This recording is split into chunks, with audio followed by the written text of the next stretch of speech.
제가 봉독을 하도록 하겠습니다.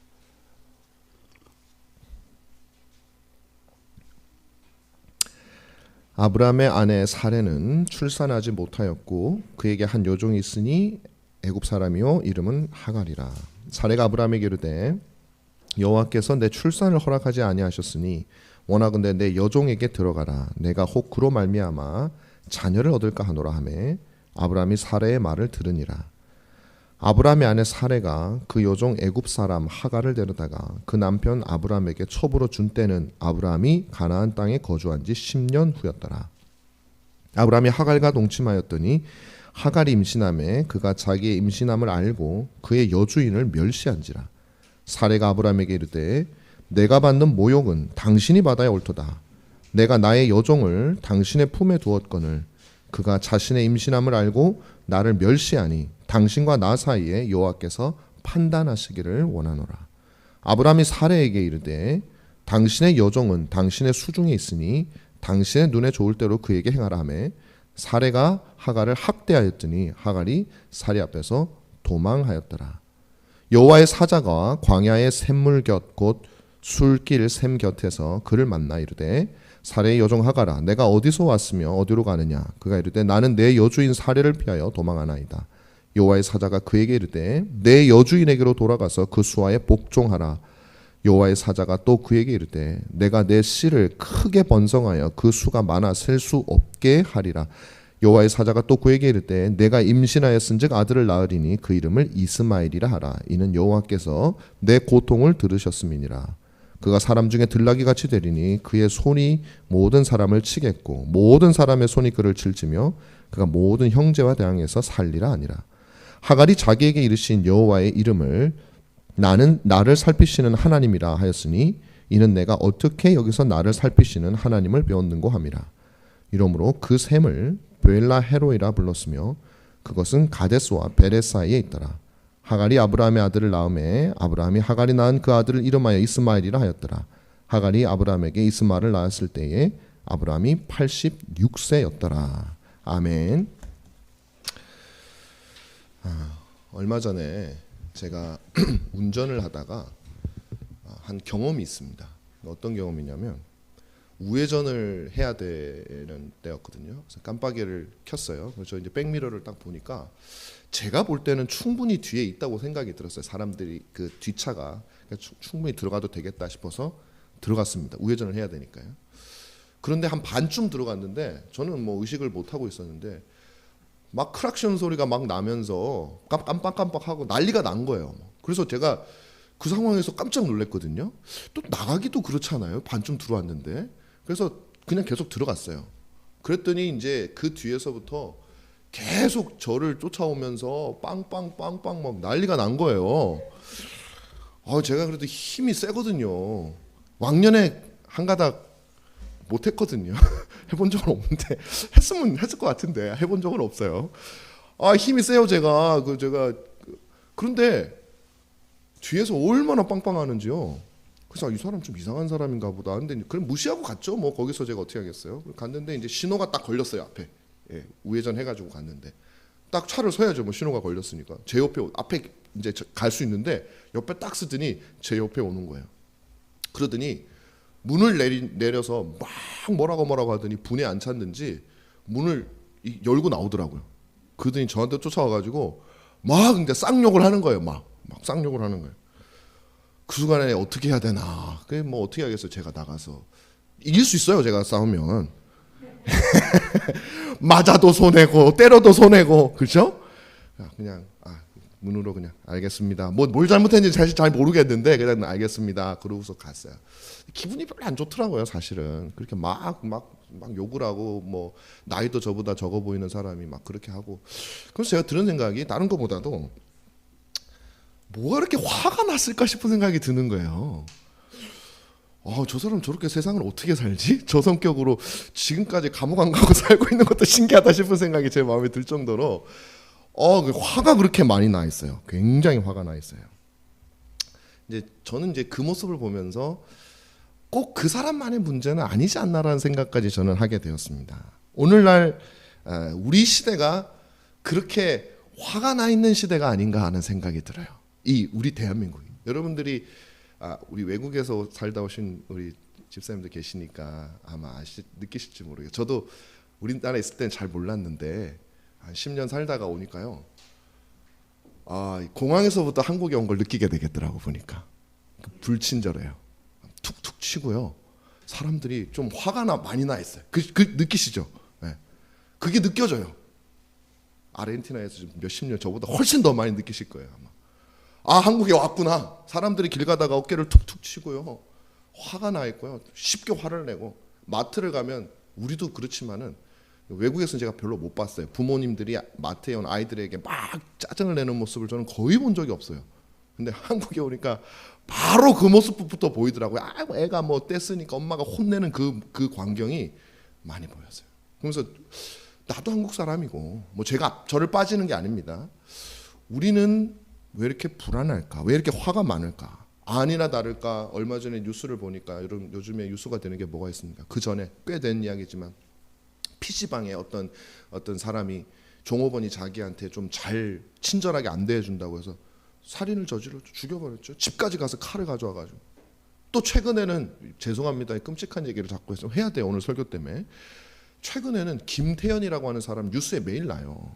어떤 여자와 무슨 게임을 하면서 알게 됐는데 좋아하게 됐나 봐. 약간 쫓아다니고 스토커짓도 하고 그랬나 봐. 근데 전화를 했는데 그 여성이 내가 더 이상 너를 안 만나겠다. 다툼을 하면서 그러니까 화가 나가지고 그 집에 들어가서 그 모녀, 그 자매 둘하고 엄마까지 다 살인을 하는 끔찍한 일들이 벌어지고 있지 않습니까? 물론 일부죠. 그걸 뭐 전체가 다 그렇다라고 전혀 얘기하는 것이 아닙니다. 근데 저는 이제 그런 모습을 보면서 우리 안에 화가 많이 나 있다라는 생각이 들어요. 왜 그렇게 우리부터 그래서 왜 이렇게 화들이 나 있을까? 왜 우리 마음에 평안이 없을까? 내 마음에 뭐가 잘 안 맞으면 왜 확 화부터 나는 우리는 그럴까? 왜 우리 사회가 점점 그렇게 되어가고 있을까? 혼자 고민을 해본 거예요. 그러니까 제가 내린 결론은 뭐냐면 불안 때문이라고 생각이 들어요. 불안. 우리나라 사람들이 불안한 거예요. 뭐가 없어도 그냥 불안한 거예요. 그러니까 우리나라 역사하고 관련되는지도 모르겠어요. 늘 침략당하고 뭐 그러다 보니까 불안했을 수도 있고 못 살고 그러다 보니까 불안했을 수도 있고 너무너무 불안해하는 것 같아요. 그러다 보니까 집 문제도 그렇잖아요.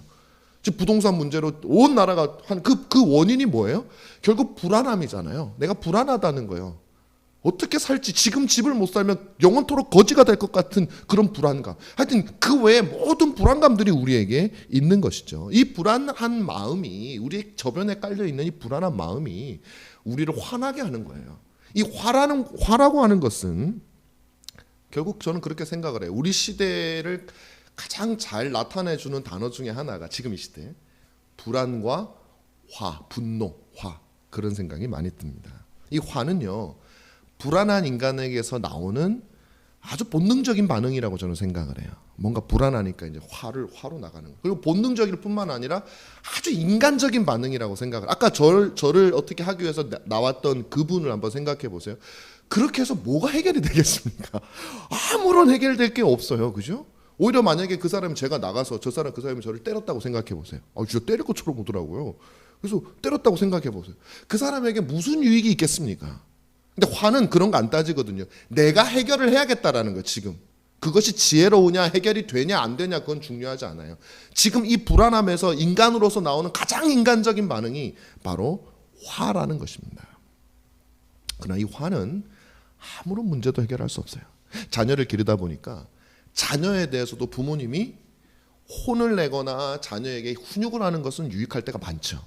근데 화를 내는 것은 별로 유익할 때가 없습니다. 물론 겁을 먹어서 그 행동을 잠시 멈출 수는 있지만 그 아이가 바른 교훈을 받지는 못해요.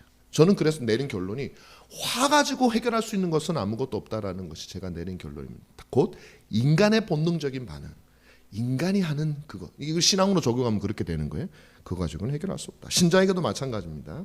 신앙의 모습을 한 우리들이 우리 속에서 나오는 불안함, 우리에게서 밀려 닥치는 어떤 불안함 때문에 자력으로 무언가를 하려고 하는, 내 힘으로 무언가를 해결해 보려고 하는 그런 일종의 화로 저는 연결시키고 싶어요. 인간이 하는 반응으로서, 불안함에서 나오는 반응으로서 그렇게 우리가 살아갈 때가 있고, 그것이 아니라 우리가 누리는 그 불안함 때문에 내가 내 힘으로 무언가를 하려고 하는 것보다는 하나님께 의지하는, 하나님의 은혜에 의지하는 믿음, 이 두 종류의 믿음이 우리 안에 있다고 저는 생각을 합니다. 오늘 본문에서 이 두 신앙의 모습을 우리가 잘 볼 수가 있어요. 먼저 16장 말씀을, 1절 말씀을 딱 보면요, 제일 처음 나오는 내용이 아브라함의 아내 사레는 출산하지 못하였고라고 그렇게 불임 소식을 듣는 거예요. 불임 소식. 여러분 성경 보실 때 그냥 오늘 한 장 읽었다, 두 장 읽었다 이제 이렇게 하고 보시면 이런 게 눈에 안 들어와요. 그죠? 그냥 뭐 불임인가 보다고 넘어가는데, 여러분 15장에 무슨 얘기가 있었는지 한번 생각해 보세요. 15장에 하나님이 아브라함에게 나타나서 약속을 몇 번씩이라 하면서 아기 줄게, 자손 줄게, 그거를 언약으로 짐승까지 갈라다가 한 게 바로 이 16장이 나오기 직전에 있었던 일이에요. 바로 연결되는 이야기예요. 그러니까 하나님이 15장에서는 자녀 줄게라고 약속을, 피로 약속을 하셨는데 16장 제일 처음에 뭐가 나오냐면 불임이다 이렇게 나온단 말이에요. 야, 이게 무슨 이유가 있지 않겠어요? 하나님이 그냥 이렇게 썼겠습니까? 오히려 쓰려면 그렇게 쓰면 안 되죠. 다르게 써야죠. 연결이 되게. 사라가 갑자기 임신을 했다든지 뭐 이렇게 나와야 이게 맞는 말이거든요. 그런데 그렇지 않아요. 이것이 바로 이 우리가 성경을 보고 또 세상을 바라볼 때 신자들이 경험하게 되는 것입니다. 자, 이 불임의 소식은요, 근데 단순한 불임의 소식만도 아니에요. 굉장히 비극적인 얘기가 들어가 있습니다. 여러분들이 이 스토리를 제가 읽었기 때문에 이제 읽으면서 아셨던 분들, 이미 아시는 분들은 알 거예요. 이 불안함으로 말미암아, 사라의 불안함으로 말미암아 이 가정에 어떤 일이 초래돼 가지고 얼만큼 가정이 망가지게 되는지 결론을 얘기하면, 그렇죠? 예. 어떻게 됩니까? 아브라함에게 사라가 자신의 여종을 드리게 해서 그 여종이 임신을 해. 그때까지는 괜찮았죠. 그런데 그로 말미암아 두 여인 사이에 그냥 질투와 또 여러 가지 뭐 하여튼 그런 서운함과, 그래서 둘이 나눠 갈라지죠. 갈라지는데 어떻게 돼요? 이 여인이, 임신한 여인이 도망가요. 그러니까 아브라함의 입장에서는요, 최악인 거예요. 최악. 집안이 지금 풍지박산이 나는 거예요. 자, 이 비극이 15장과 너무 어울리지 않는다라는 것입니다. 왜 언약을 주시고 왜 하나님은 자녀를 주겠다고 하고서 왜 바로 불임의 소식을 전하냐고요. 누구 약 올리냐고요, 하나님이. 여러분, 근데 이게 믿음의 조상 아브라함에게 일어났다는 생각을 여러분 하셔야 돼요. 우리들은 항상 그런 생각을 가지고 있어요. 내가 성경에 나오는 인물이면 좋겠다. 성경에 나오는 거 보니까 하나님이 그냥 기도에도 나타나시고 막 그냥 기적도 막 틈틈이 베풀어 주시고, 성경의 인물들은 막 기도만 하면 모든 게 다 잘 되고 그냥 평안하고. 어떤 성경의 인물이 그런 성경의 인물이 있습니까? 없어요. 하나님이 이렇게 철떡같이 약속을 했다가도 바로 나타나서 집안이 망가지는 믿음의 조상의 가정을 여러분 보시란 말이에요. 너무 억울하게 생각하지 마시라는 거예요. 왜 하나님 우리 집은 뭐 나는 이게 어렵습니까? 이 집보단 낫지 않아요? 지금 망하기 일보 직전인데 이 집. 교회 다니는 사람들이요,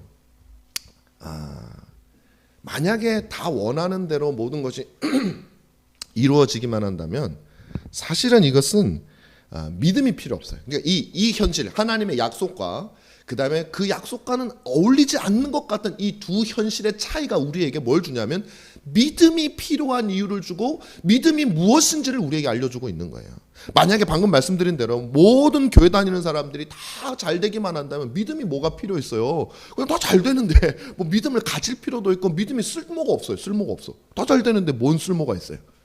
여러분, 믿음은 여러분들에게 어떤 쓸모를 제공합니까? 여러분들은 왜 믿음을 가지고 있습니까?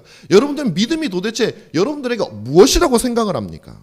많은 사람들이 착각하고 있는 것이, 믿음은, 특히 기독교는 믿음으로 말미암아 성공하는 신앙이라고 생각을 해요. 믿음으로 말미암아 성공하는 신앙, 내가 할 수 없는 거를 하나님 믿습니다 해가지고 남들은 안 되는 거를 나는 되게 만드는 거, 그게 믿음의 용도라고 생각을 한다고. 여러분 그렇게 생각하지 않으세요 혹시? 생각은 혹시 안 하시더라도 우리가 일반적으로 믿음을 활용하는 것은 대부분 혹시 그런 거 아닙니까? 내가 얻지 못하는 것을 얻을 때 쓰는 그런 용도. 여러분 그렇다면요, 그러니까 성공하기 위한 수단으로서의 믿음이라면 그거는 어떻게 보면 믿음이 필요가 없어요. 사실은요, 기독교에서 말하는 믿음은요, 그게 아니에요. 기독교에서 말하는 믿음은 믿음으로 말미암아 견디어내고 이겨내는 것이 기독교의 신앙. 그러려면 전제 조건이 있어요. 우리에게 확신이 있어야 돼요. 그 믿음이라고 하는 대상이 무언가를 얻을 수 있을까 없을까, 믿음을 가지게 되면 얻을 수도 있고 혹시 좀 부족하면 못 얻을 수도 있고, 이게 믿음이 아니라고요. 그런 믿음을 가지게 되면 여러분들은 어떤 생각이 드냐면 늘 불안하다고요. 그게 우리로 하여금 자력신앙, 우리 인간적인 모습들이 가득힌 신앙의 형태를 만들어낸다고. 오늘 미리 말씀드리지만 사라의 모습이 만들어진다는 거예요. 믿음이라는 것은 그게 아니에요. 믿음이라는 것은 이미 우리에게 주어진 것들을 가지고 그와 다른 현실을 견디어내는 거예요. 주어졌음을 믿으니까 견디어내는 거예요. 내가 여러분들이 로또를 그냥 1억짜리, 1억이 별로 안 되죠, 요즘에는. 한 100억짜리 로또에 당첨이 됐다고 생각을 해보세요. 딱 확인을 했어요. 그냥 은행만 가면 내 거야. 내 이름으로 계좌에 찍힌 것까지 봤어요. 그러면 무슨 어려움이 좀 있거나 빚을 누가 독촉을 하거나 1,000만 원 달라고 막 그러거나 당장은 무슨 이유가 있는지 못 주는지 모르겠지만 속으로 웃을 거 아니에요. 아이고 1,000만 원 줄게. 나한테 그냥 뭐라고 해. 내가 얼마든지 줄게. 이미 나는 얻었는데 한 열흘만 있으면 다 내 거 되는데. 여러분, 믿음은 그런 거예요. 구원 얻는 믿음이 그런 거예요. 우리의 믿음이 만약에요, 구원을 얻기 위해서 필요한 믿음이라면 여러분은 믿음이 없죠. 예수 그리스도를 믿어야 그때부터 믿음이 생기는 건데, 믿기 전에 어떻게 그 믿음을 가지고 있겠습니까? 원래 기독교인에게 믿음은 뭐냐면요, 이미 얻은 것에 대한 확신이에요. 원래가 그런 거예요. 그런데 우리는 그 믿음의 용도, 제 말이 어려우세요 혹시? 아니죠. 믿음은 원래 그런 거예요. 믿음이라는 것은 내가 이미 소유한 것, 그리스도가 나의 구세주가 되신 것, 그 그리스도께서 나에게 영원한 생명을 주신 것, 그것에 대한 믿음을 내가 가지고 있고, 그 믿음으로 현실의 어려움 속에서도 우리가 겉으로는 힘들지 몰라도 한쪽 마음에서 씩 웃으면서 이제 열흘 뒤면 100억이 될 텐데가 아니라 한 50년 지나면 영원한 것이 온 세상이 다 내 건데 라는 마음으로 이겨내는 게 그게 믿음이라고요. 근데 우리는 어떻게 해서 믿음을 사용한다고요? 내가 지금 활용을 하면 얻을 수 있을까 말까, 요 용도로 사용한다고요. 믿음은 이미 얻은 것에 대한 믿음인데 요 용도로 사용을 하게 되니까 사람들이 신앙생활을 하면서도 어떻다고요? 불안하다고요. 얻을지 안 얻을지 모르잖아요. 하나님 주실지 안 주실지 모르잖아요. 그러니까 자기 세뇌를 시키는 거야. 줄 줄로 믿습니다 하는 거예요. 그러다가 안 주면 할 수 없지 뭐. 그건 믿음이 아니에요.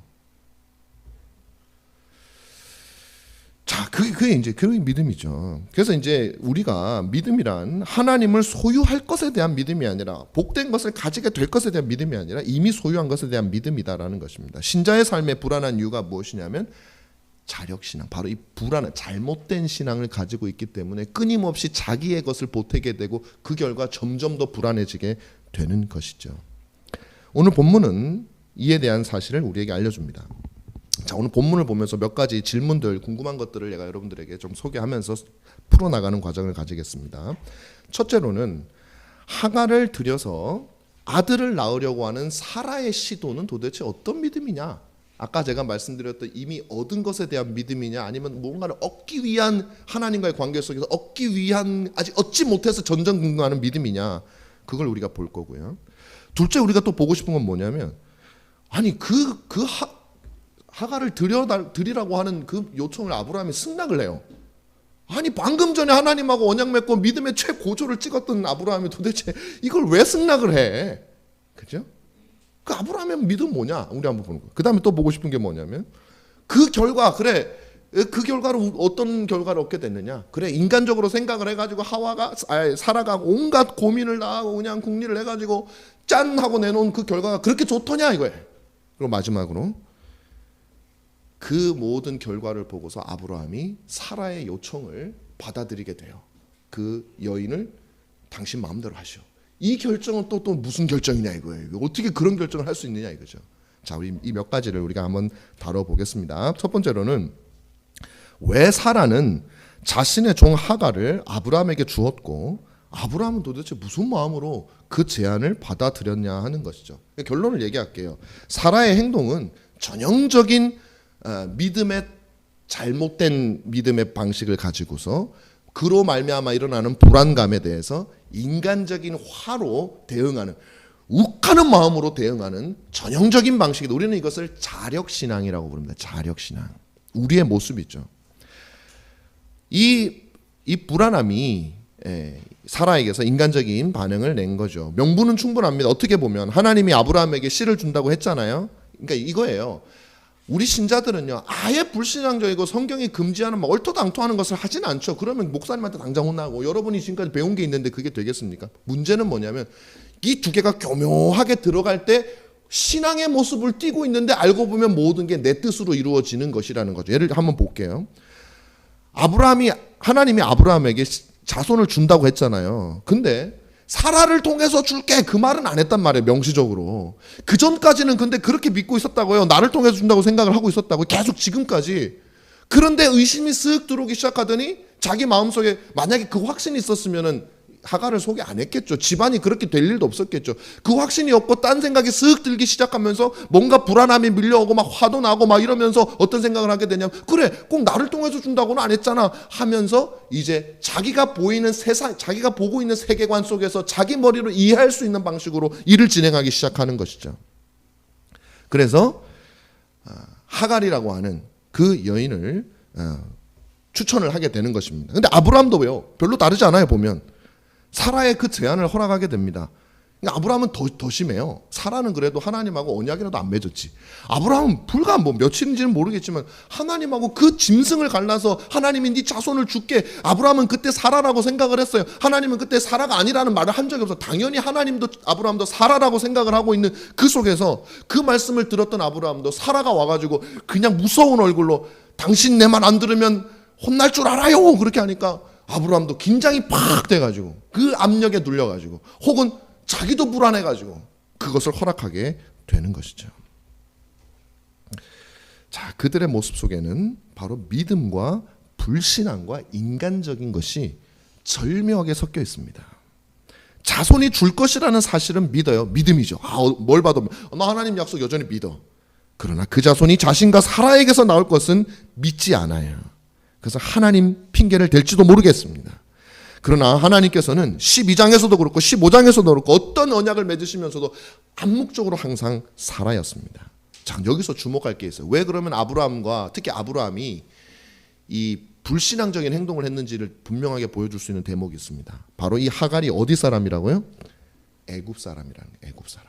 두 번이나 나와요. 오늘 본문에. 일부러 애굽 사람 하갈, 애굽 사람. 여러분, 아브라함이 하나님과 언약 맺을 때 무슨 얘기를 들었어요? 네 자손이 어디 가서 고생한다고요? 애굽에 가가지고 400년 동안 고생을 할 것이라고 아브라함은 귀로 똑똑히 들었어요. 그런데 네 자손을 괴롭힐 그 지방 여인을 아내로 삼는다고요? 왜 그러냐면 여러분, 애굽은요, 성경에 보면 계속 이스라엘을 괴롭히는 그런 하나님을 대적하는 존재가 애굽이었어요.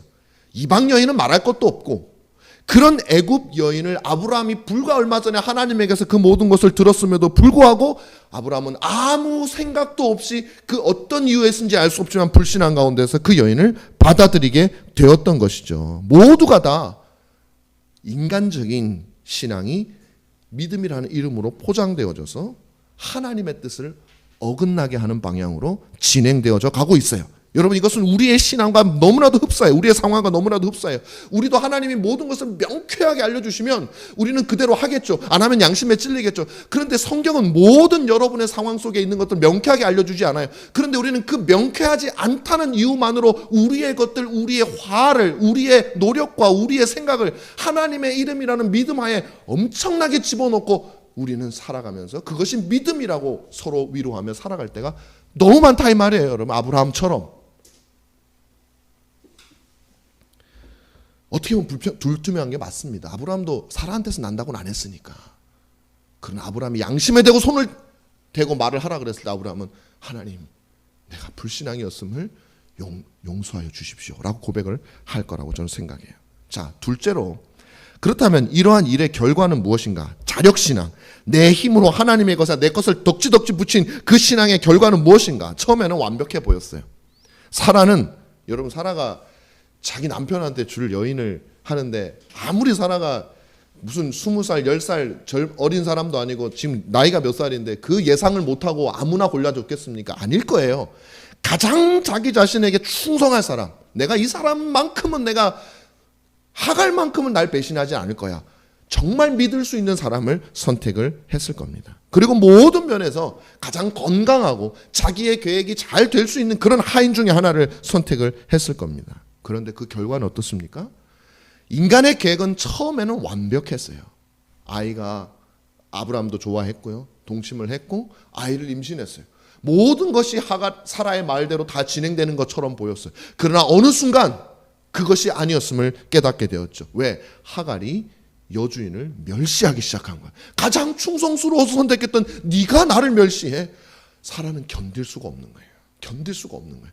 그런 생각 들었을 거예요. 야, 인간들은 아무도 못 믿겠구나. 우리는 맨날 그것을 알면서도 믿고 있는 게 우리들 아닙니까? 그렇겠어요. 바로 이것이 자력신앙의 결과죠. 얼마 전에 정읍에 있는 이 내장사라고 하는 그 사찰이 있습니다. 혹시 가보신 분이 1400년 됐더라고요. 엄청 오래된 절입니다. 근데 그 절에서 불이 났어요. 대웅전에서 불이 났습니다. 누가 불 질렀는지 아세요? 그 절에 50대 승려가 불을 질러버렸어요.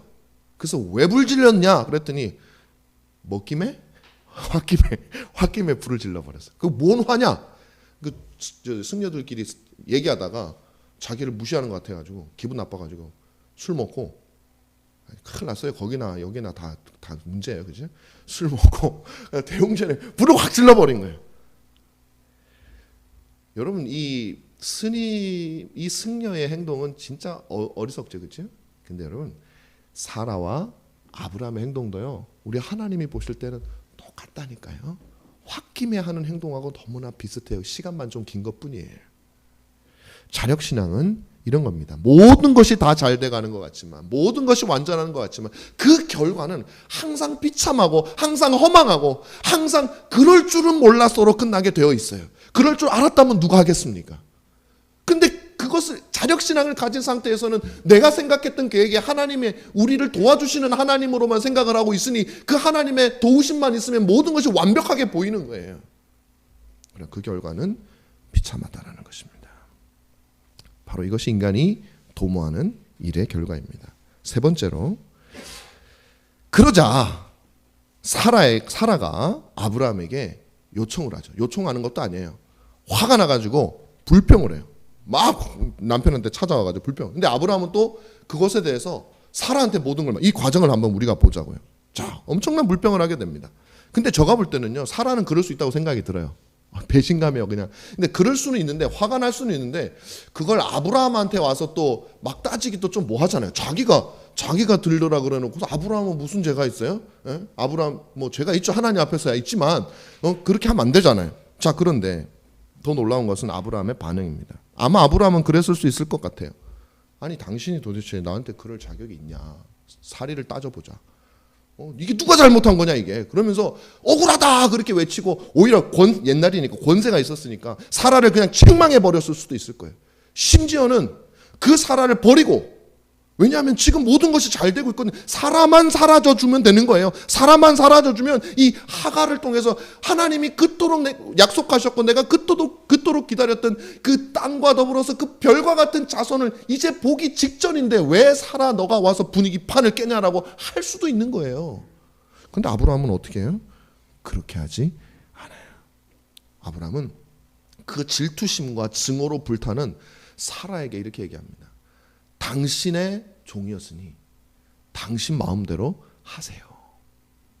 저는 굉장히 이게 아브라함이 어떤 느낌을 받냐면요, 모든 평온한 상태에서 막 그것을 막 어떻게든 이 문제를 해결해 보려고 막 사라한테 가서 이렇게 얘기하고, 하갈아 그러지 말라고 막 인간적으로 막 노력하려고 막 기를 쓰는 그런 모습이 아니라 뭔가 깨달은 거예요. 자신이 하나님의 뜻인 줄 알고 행했는데 그 일이 진행되어져 가는 모든 과정을 통해서 아브라함은 무언가 깨달은 거야. 아, 이건 잘못된 거야. 내가 불신앙적으로 행동했구나 라고 하면서 하나님께 깊이 기도했었다고 생각을 해요. 그리고 그는 하나님께 모든 것을 맡기기 시작합니다. 이것이 바로 오늘 말씀 속에서 제가 드리고자 하는 핵심적인 사항입니다. 그는 자신에게 찾아온 사라를 질타하지 않고 책망하지 않습니다. 그는 이 문제가 무슨 어떻게 한다고 해결될 수 있는 문제가 아니라는 것을 알게 되었어요. 오직 이 모든 문제의 해결은 자기 자신이 인간적인 화로, 인간적인 생각으로 믿음을 덕지덕지 붙여가지고 이렇게 일으켰으니 이제는 하나님의 방식으로 풀어야 되겠다라고 그는 생각을 했던 것이죠. 아까 말씀드린 대로 무언가를 얻기 위한 믿음은 끊임없이 불안을 생산해내고 그 불안에서 화를 분출해냅니다. 아직 소유하지 못했기 때문에 항상 그런 거예요. 항상 불안한 거예요. 소유할 때까지는 늘 불안한 거예요. 가져도 불안한 거예요. 다 소유하기 전까지. 언제 잃을지 모르니까. 인간적인 신앙, 하나님보다는 자신의 노력에 바탕을 둔 신앙을 그렇게 해서 만들어내게 되는 것이에요. 그런데 그것은 더 인생을 불쌍하게 만든다는 사실을 깨달았고 아브라함은 이제 하나님의 약속을 신뢰하기 시작합니다. 그래서 사라에게 당신의 종이니 당신의 마음대로 하라라는 것입니다. 이게 굉장히 큰 결정이에요. 무슨 말이냐면 이 결정은 하갈을 더 이상 내 아내로 인정하지 않겠다라는 얘기예요. 왜? 내 아내면 내가 돌봐야 돼요. 그런데 당신의 종인이라고 얘기를 했어요. 그리고 그 소유권과 그 모든 결정권을 내 남편인 내가 가지는 것이 아니라 사라에게 줘버립니다. 이것은 사라 남편으로서도 고통스러운 한 남편으로서 어쨌든 자기 아내잖아요. 아이를 임신하고 있는 아내잖아요. 그 아이를 버리는 이 고통을 자기가 감수해내는 거예요. 또 하나 더 있어요. 아버지로서도 그 뱃속에 있는 아이를 하나님께서 주시는 그 약속의 자녀로 보지 않겠다라는 아브라함의 선언이에요. 그러니까 이 두 가지 고통을 아브라함이 자기 자신에게 친히 견디어낸다라는 것이죠. 다시 말하면 인간적인 방식으로 그것을 풀어나가려고 하기보다는 그래서 무슨 수로 풉니까 이거를? 하나님께 맡기고 그 모든 고통을 가장 큰 고통을 내가 감수해내는 아브라함이 되었다. 저는 여기에서 아브라함이 참으로 온유한 모습을 우리는 보게 됩니다. 그래서 칼빈은 이렇게 표현합니다. 가정의 평화를 회복하기 위해서 남편으로서 또는 아버지로서 그는 자기 자신에게 폭력을 행사한다고 얘기를 해요. 그게 누가 할 수 있는 거예요? 온유한 사람이 할 수 있는 거예요. 온유할 사람이 할 수 있는 거예요. 아브라함은 인간의 모든 모략이 실패할 것이라는 사실을 알고 있었어요. 우리의 믿음은 이 땅에 속한 것을 얻기 위해서 사용하는 수단이 아니라는 것을 이제서 깨달은 거예요. 그전에는 자기도 한순간 그렇게 된 거예요. 얻지 못한 자로서 나아가니까 마음에 온유함이 없어요. 불안해요. 그러나 하나님과의 깊은 교제 가운데 다시 그는 자신의 잘못을 알게 되었고 하나님께 모든 것이 있고 이미 하나님의 언약과 그 약속이 자기에게 15장에서 주어져 있다라는 사실을 다시 한 번 더 확신하게 되면서 이제는 모든 것을 하나님께 맡길 수 있는 온유한 사람이 된 것이 화가 충만한 사람이 아니라 온유한 사람이 된 거예요. 그래서 하나님께서 아브라함에게 주신 그 믿음은 뭐냐면 어떻게든 자녀를 낳아서 숫자를 불리기만 하면 되는 것이 아니구나. 하갈을 마음속에는 그런 갈등이 왜 없었겠어요? 이 하갈이라고 하는 여인을 그냥 지금 모든 계획이 그냥 사람만 버리면 모든 게 해결되는데라는 마음이 왜 없었겠어요? 그러나 그것은 인간의 자력적인 신앙이고 목표지향적이고 그것을 소유하기 위한 믿음의 결과요. 이미 소유한 자는 그렇게 행동하지 않는다는 거예요. 바로 그가 믿었던 하나님, 자신에게 약속했던 하나님, 그 하나님은 어떤 하나님입니까? 이미 주신 하나님이에요. 이미 자신에게 소유권을 주신 하나님. 그가 가지고 있는 믿음은 얻기 위해서 달려가는 믿음이 아니라 이미 얻었음으로 달려가는 믿음이 완전히 달라지는 거예요. 행동도 달라지는 거예요. 그 믿음이, 그 하나님이 어디서 나오냐면 바로 그 다음에 나와요. 사라가 하갈을 학대했어요. 그랬더니 하갈이 임신한 몸으로 광야로 도망을 가요. 광야는요, 여자에게는 죽는 곳이에요. 물도 없고 실제로 하갈은 죽기 직전까지 갔어요. 근데 거기에 누가 나타나요? 여호와의 사자가 나타나요. 사자가 나타나서 하갈에게 물을 주고 그 다음에 그에게 축복하고 다시 돌아가라고 하면 생명을 주는 거죠. 그러면서 뭐라고 해요? 나는 감찰하는 하나님이다. 나는 언제든지 너를 살피고 언제든지 너를 보호하고 언제든지 너를 지켜보는 하나님이라고 하갈에게 말해요. 애굽의 여종인, 애굽 출신의 여종인 하갈에게도 감찰하시는 하나님, 살펴보시는 하나님이라면 은혜 언약 속에 믿음의 조상인 아브라함과 그 사라에게는 얼마나 더 살펴보시고 얼마나 더 감찰하시고 얼마나 지극히 눈동자처럼 보시는 하나님이겠어요. 그 하나님은 어떤 하나님이에요? 은혜의 하나님이에요. 이미 우리에게 다 주신 하나님이에요. 이미 우리에게 다 주셨다라고는 이 믿음이 저와 여러분으로 하여금 불안감을 없어지게 하고 우리로 하여금 온유함이 있게 하는 것이죠. 예수님께서는 이렇게 말합니다. 마태복음 5장에 온유한 자가 땅을 얻을 것이라고 얘기를 해요. 저는 근데 이 말이 뭐 예수님이 하신 말이니까 틀린 말이라고 생각하지 않겠어요. 그러나 저는 이 말을 이렇게 표현하고 싶어요. 온유한 자가 땅을 얻는 것이 아니라 땅을 가진 자가 온유한 것이라고 저는 말하고 싶어요. 여러분, 마태복음 5장은 주님께서 이미 거듭난 신자에 대해서 설명해 주고 있는 거예요. 신자의 특징이 뭐라고? 온유한 것이라고. 그 온유한 자의 특징이 뭐라고요? 땅을 소유하고 있다고요. 왜요? 왜 온유해요? 땅을 소유하고 있기 때문에. 또 이 동네 땅이 아니에요. 영원하신 하나님의 그 복되신 땅을 이미 소유하고 있기 때문에 그는 온유할 수 있는 거예요. 더 이상 그 믿음은 성취하기 위해서, 그 땅을 얻기 위해서 쟁취하는 아직까지 종과 노예의 상태에 있는 믿음이 아니라, 그건 믿음이 아니에요.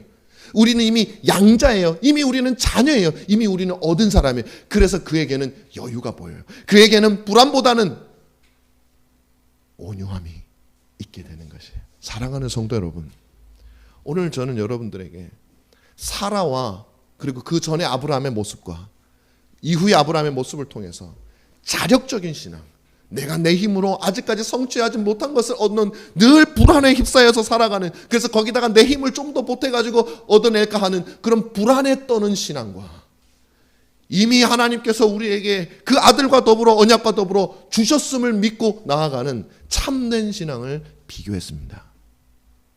여러분, 아브라함도 왔다 갔다 해요. 여러분, 너무 또 좌절하지 마세요. 아이고, 나는 왜 그래? 저도 왜 그래? 우린 그래요. 그래서 제가 여러분께 말씀드리는 거예요. 여러분들은 어떤 믿음을 쫓아가고 있냐고요. 얻기 위한 믿음을 쫓아가고, 늘 불안에 떠는 믿음, 화가 나는 믿음을 쫓아가고 있습니까? 아니면 이미 얻은 믿음을 발휘하고 온유함으로 이미 소유한 그 믿음을 행사하고 있습니까? 사랑하는 여러분, 하나님은 이미 여러분들에게 그 아들까지, 그 아들을 통해서 영원한 복락을 이미 하나님은 영원 속에서 주셨어요. 그분은 시간이 없기 때문에, 현재 과거 미래가 없기 때문에 하나님은 이미 주셨다니까요. 여러분들한테. 시간 속에 살아가는 우리는 그것을 나중에 누릴 수 있을 뿐이에요. 지금도 조금은 누리지만 이미 여러분은 가졌으니 너무 불안해하지 마시고요. 여러분, 이 땅이 좀 없어도요, 이제 조금만 기다리시면 돼요. 여기서 100살까지 살 사람 몇 명 안 되니까 한 70년 80년 아무리 어린 사람도 기다리면 우리는 그냥 비교할 수 없는 하나님의 정말 그 믿음에, 우리 믿음은 그 믿음이에요. 그 믿음을 가지고 이 땅을 신다답게 자력신앙으로 하려고 하지 마시고 살아가시는 저와 여러분, 우리 은가람교회 성도들이 다 되시기를 주님의 이름으로 축원합니다.